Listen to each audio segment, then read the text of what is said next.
Okay, welcome to the next Blender tutorial. So today we're going to be making some lighting. So I'm going to go ahead and get rid of the default cube and get rid of the lights and switch my render engine to cycles. Let's go ahead and add a plane for a wall, S for scale. And then I'm going to go for R for rotate and we'll go 90. So, once we've got our wall here, let's just scale it out just a little bit more.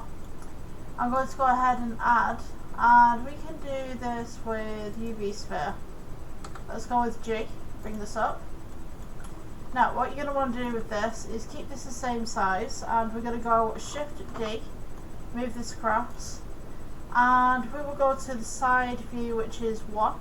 Let's go to edit mode, face select, and we're going to go to X-ray and select everything from the bottom right here. Delete faces.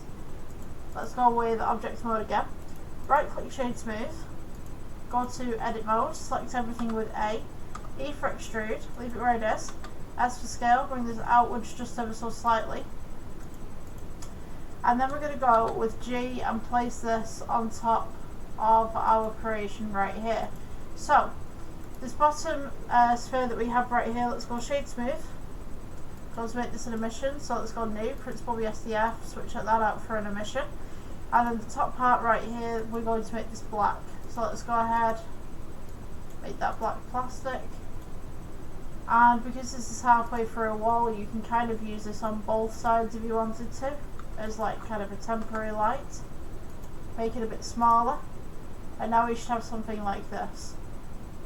So this is kind of like a little small kind of side project, say like if you've got something that doesn't need to be that detailed.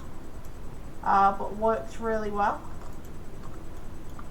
Just kind of adds to the scene, so we can go ahead, go Shift D and 1 or 10. Let's see, 5. Take these two, Shift D, go -5. Just a really quick way to make a light. And if you've got a scene where there's multiple lights and you've got 2 corridors, you've got lights on the other side as well. So, yeah, that's the tutorial for today, and I will see you in the next one. Bye.